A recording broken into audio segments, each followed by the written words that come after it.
The Imperium, the preeminent power in Central Europe. The Imperium is a mighty colossus that spans the continent from the shores of the Baltic to the warmer climes of the Adriatic.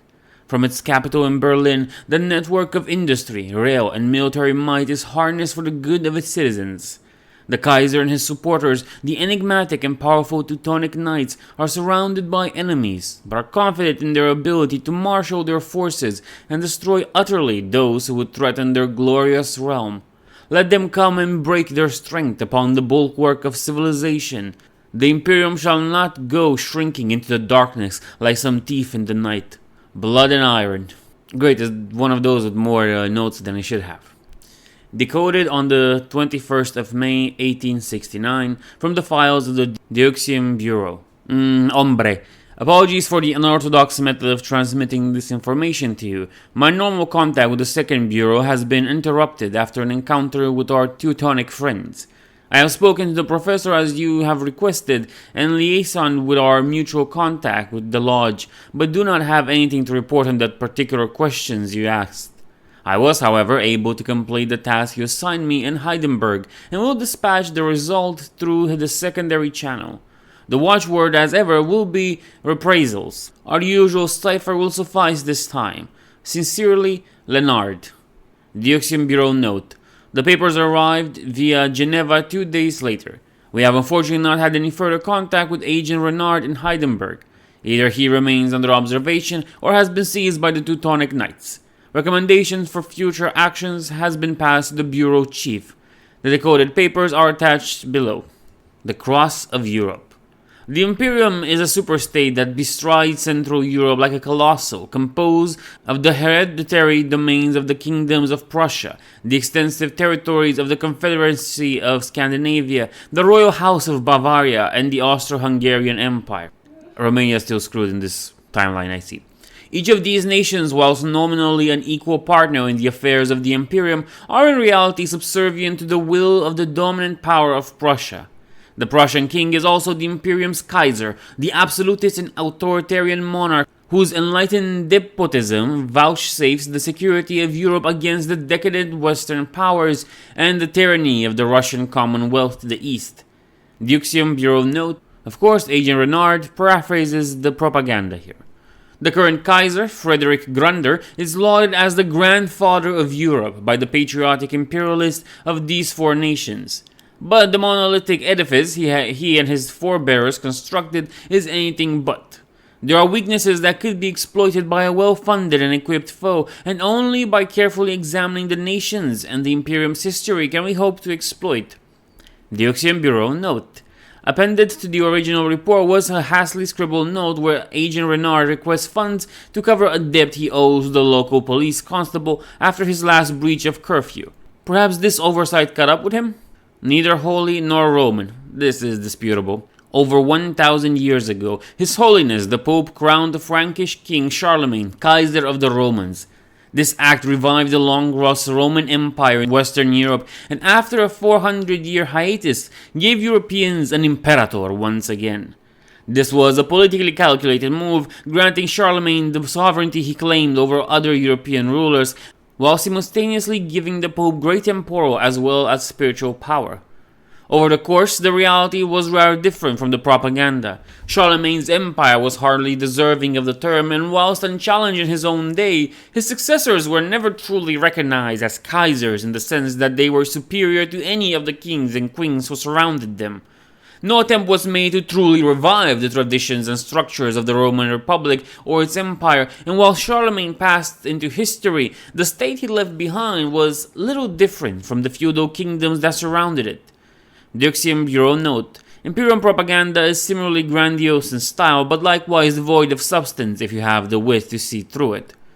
Nonetheless, the Holy Roman Empire he formed would endure beyond his death, bequeathed first to his own dynasty and then to others. In time, the autocratic emperors who ruled it lost their overwhelming power.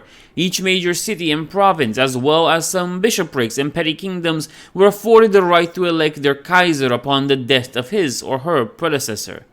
Thus, the Holy Roman Empire became a multi-layered and complex state of free cities, principalities, domains, and more besides. all ruled by their own noble dynasties and with an overlord of their own choosing, the Great Conflagrations.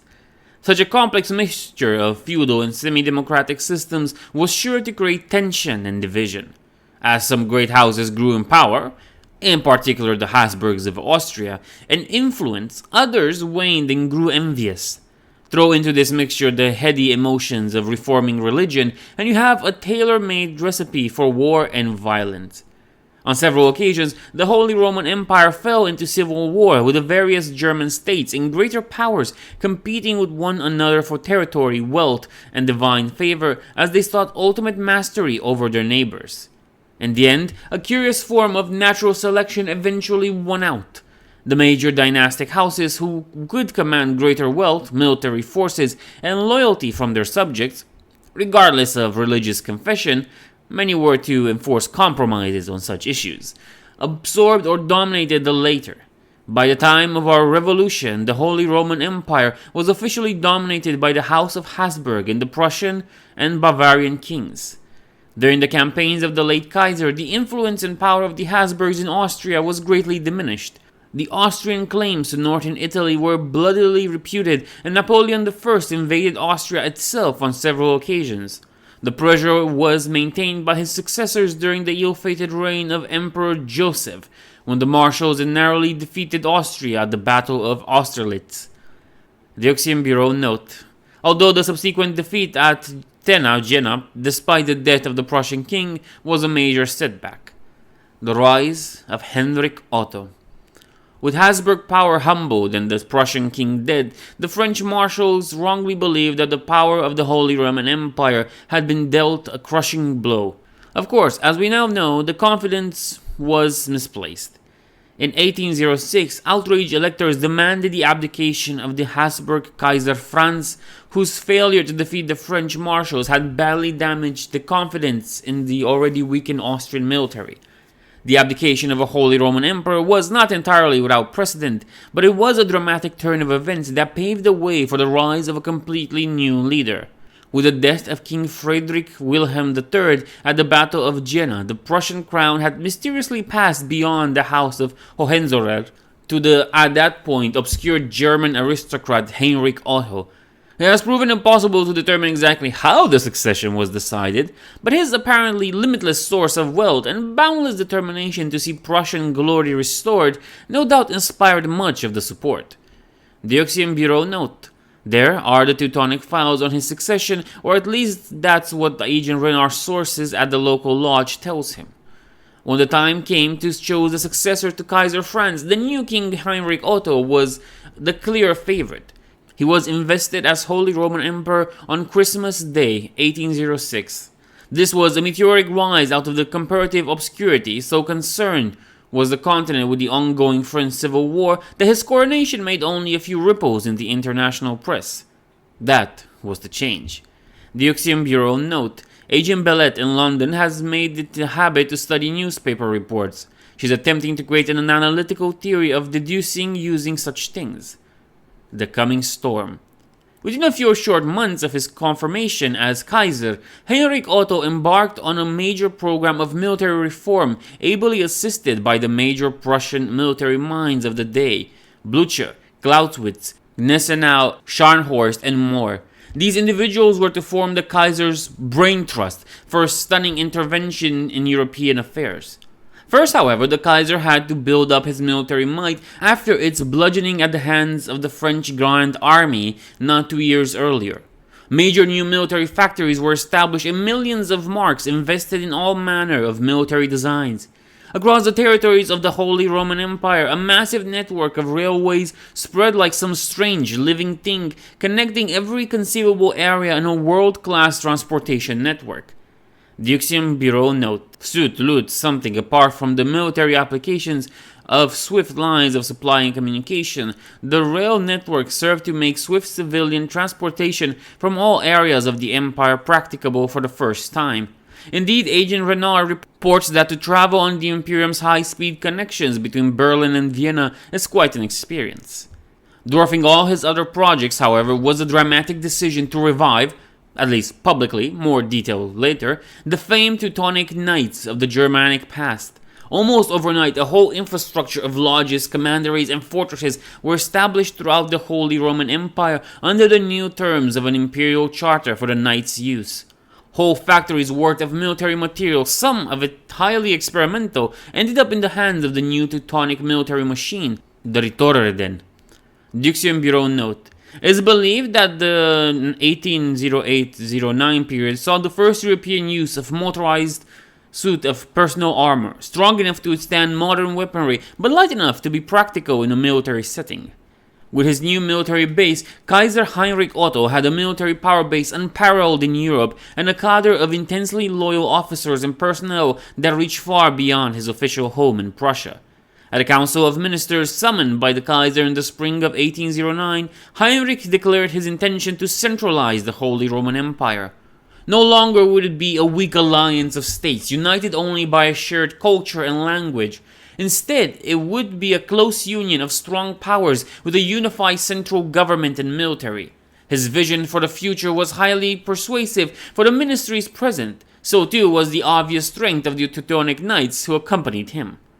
In fact, the coming of the Imperium was something of a coup d'etat. The Austrian Habsburgs were placed under close arrest by elements of their own military, supported by the Teutonic Knights' Austrian commandery. The Bavarian King Ludwig was present with the declaration after the fact, made aware of his subordinate status without his consent, a fact he took with magnanimity given the circumstances. Dystopian Bureau note: the Teutonic Knights frequently use blackmail and manipulation where outright intimidation is unnecessary. It is highly likely that many of the ministers of the smaller states, as well as many of the lesser German princes, were leaned on heavily during this time. On the 1st of August 1809, Heinrich Otto was crowned Kaiser of the Imperium.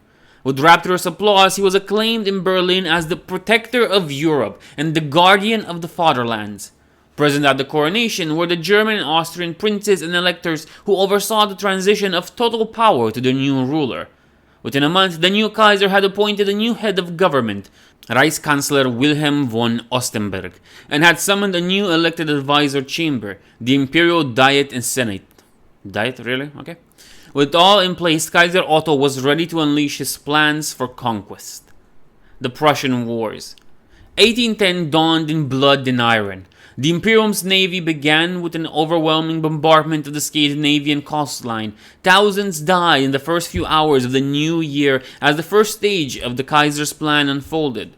Rumors of war had been circulating all the previous winter, but had started to dwindle when the Kaiser departed for his New Year holiday in the Black Forest. Unbeknownst to the outside world, however, the Kaiser had kept well abreast of news thanks to his high-speed rail network. Almost overnight, the huge Imperial military machine, the Reichswehr, had swung into action. Units moved from garrison to jumping off points by armored train. The latest Imperium innovations that provided headquarters, barracks, and supply for entire regiments. These were loaded onto special invasion barges, pre-laid with the rail tracks and ferried across the Baltic. Dystopian Bureau note: has Agent Schelin managed to secure those barge blueprints yet? The Confederacy of Scandinavian armed forces were ill-prepared for the sudden onslaught, and they were not the only ones. Barely hours after the news of the Imperium's northern invasion had flashed around the world consulates, then the roar of the Imperium's guns were heard in new places. The rumble of artillery and tank engines filled the air as the Austrian regiments of the Reichswehr sprang into action, this time attacking North Italy. Without prepared defenses, Venice and Lombardy were both forced to give way, falling back on more secure position as the Austrian army made steady headway. Kaiser Heinrich was still not done. Barely a few months had passed to allow for the redeployment of certain units before a third front was opened to take advantage of the fragmented and disordered state of France.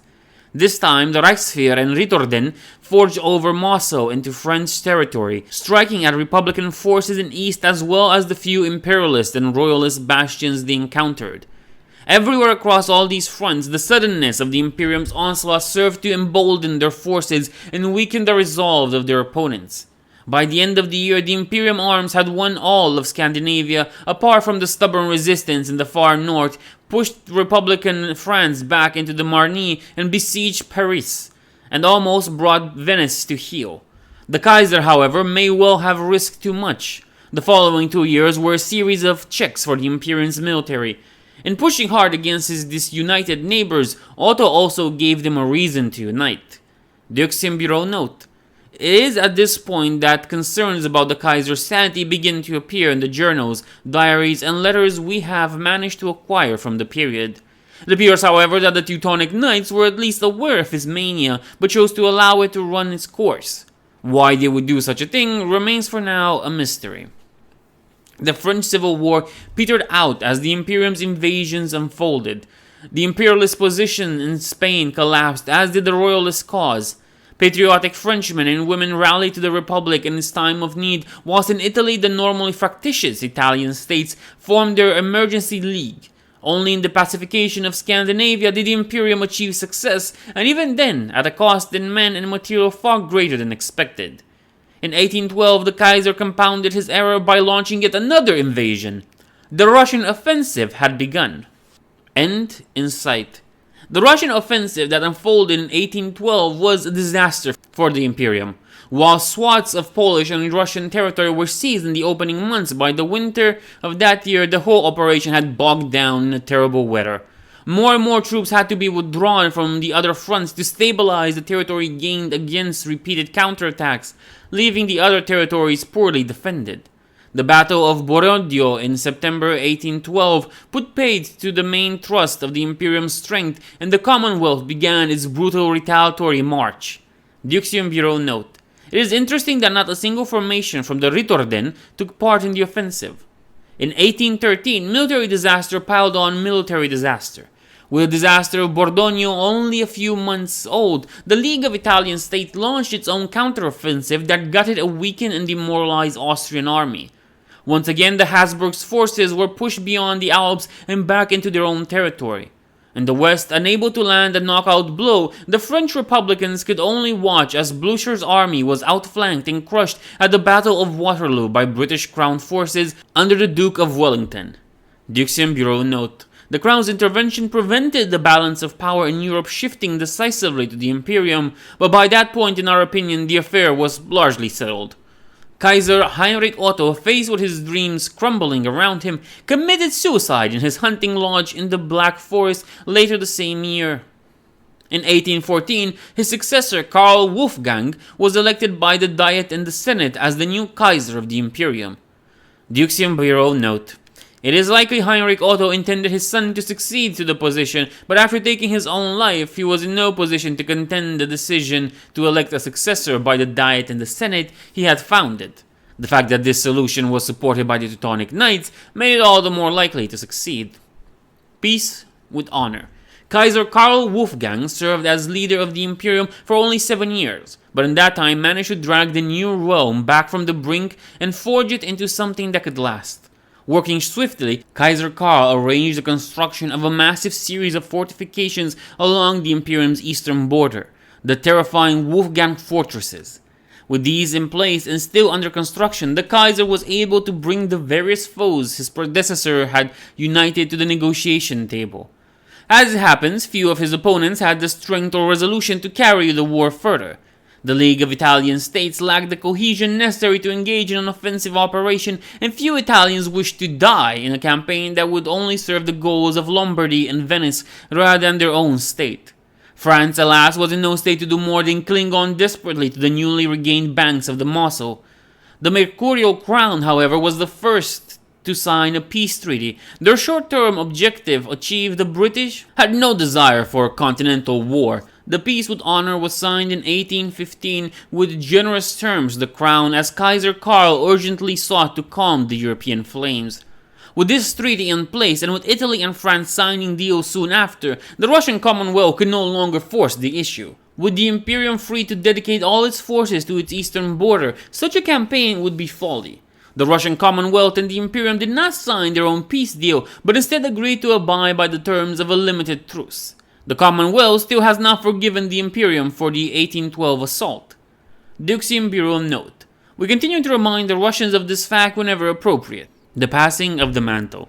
Kaiser Karl did not enjoy his peace long. Scandinavia, the one region which had fully capitulated, erupted in revolt in 1817 and would remain fractious for a further 3 years. It took much of the Kaiser's mental energy and diplomatic skill to eventually admit the provisional government of the new Scandinavian Confederacy into the Imperium as the violence petered out in 1820. Upon Karl Wolfgang's death in 1821, there was much mourning throughout the Imperium. A dedicated man of peace with his eye on the future, the Kaiser was a much beloved monarch who had won the hearts and minds of his disparate people. It is a common saying amongst Imperium officials that whilst Kaiser Otto may have forged the Imperium, it was Kaiser Karl who made it. The Diet and Senate elected Frederick Grunder to succeed Kaiser Karl, becoming the third emperor of the Imperium and the longest reigning. Kaiser Frederick succeeded the throne in 1821 at the age of 32 and reigns still today. Under his stern visage, a whole generation of imperial citizens have matured, and it is to him that half a continent of citizens look. The Imperium today.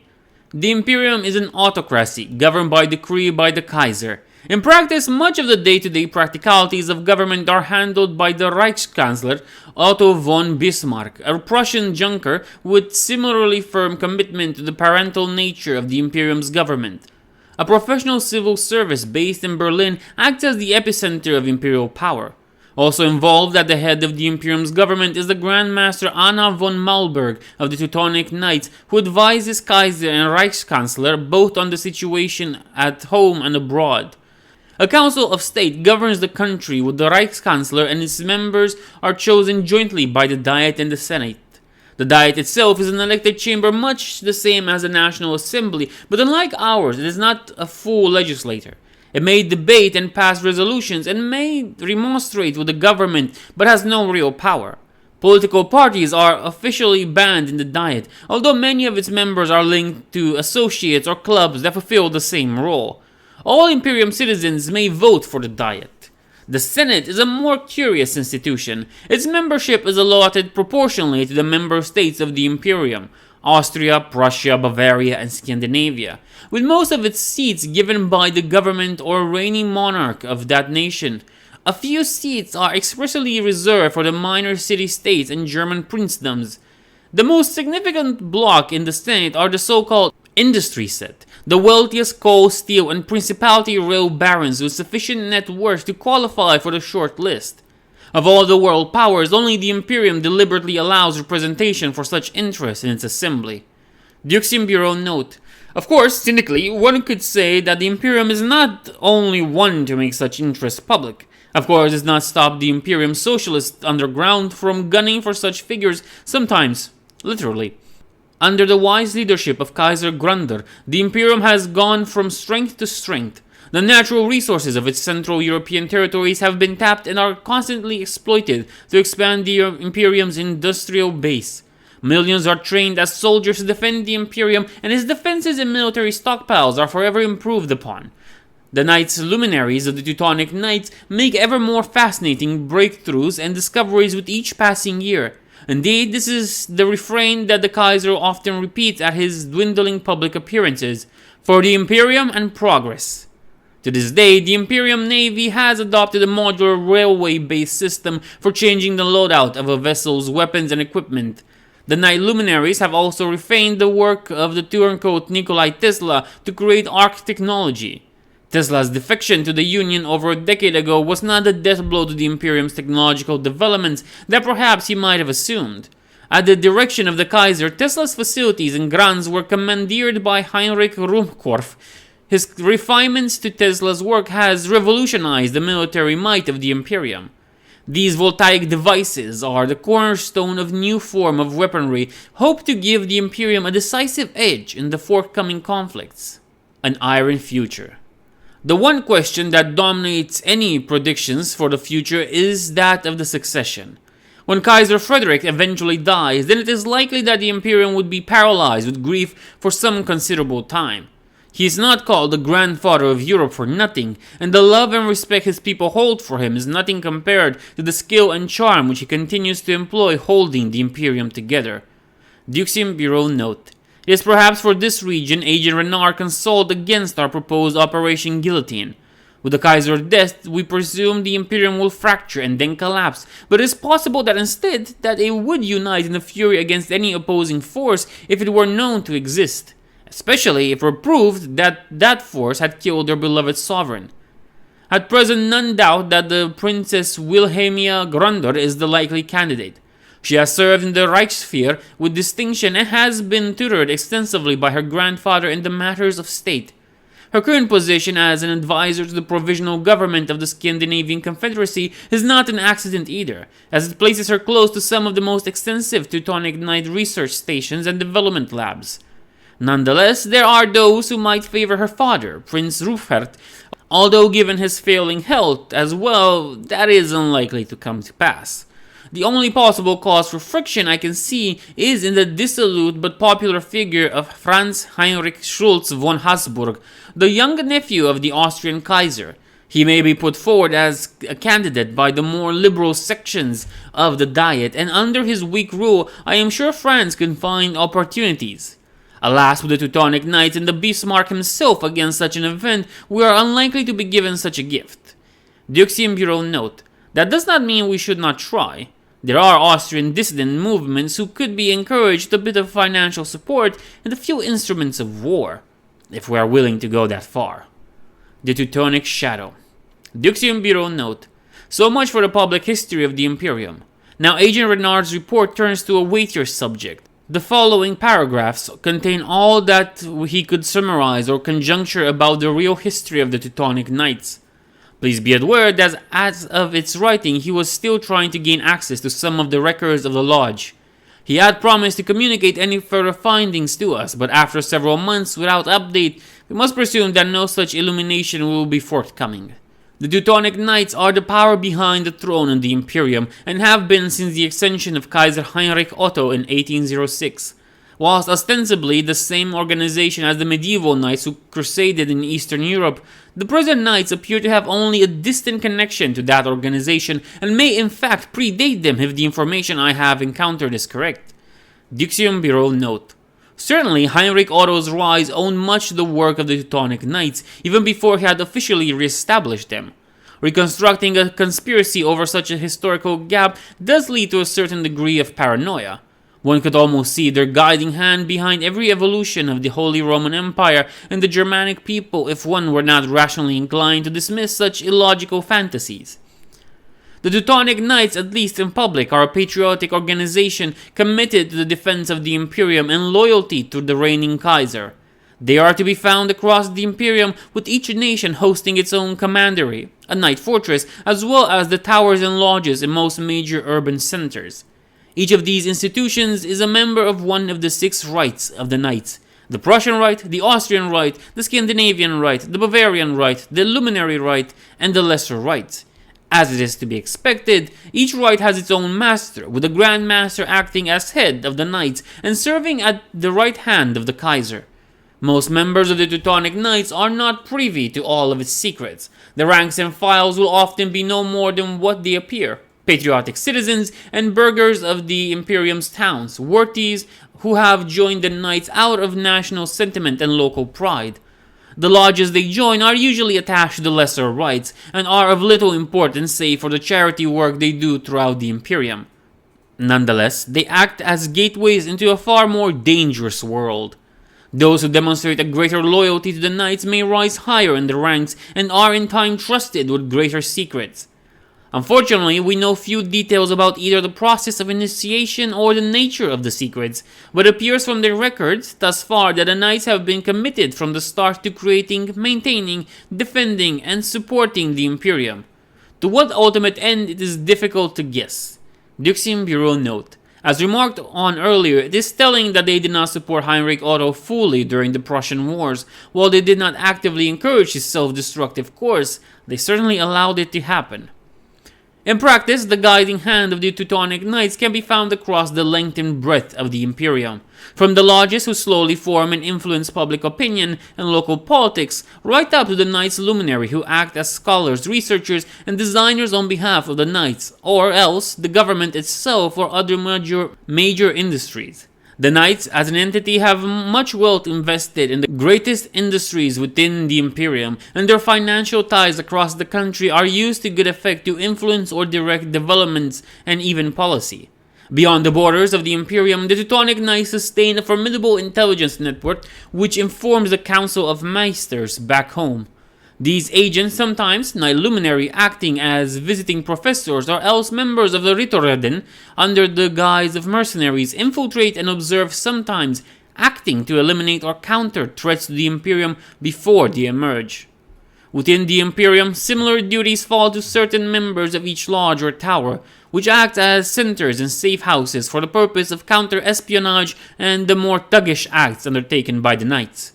Dystopian Bureau Note: our sources have confirmed that Georg Stibersis is the Teutonic man in London.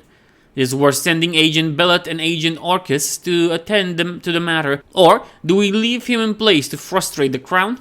Dissidents, socialists, and those who oppose preferred Teutonic policy often find themselves accommodated in some fashion.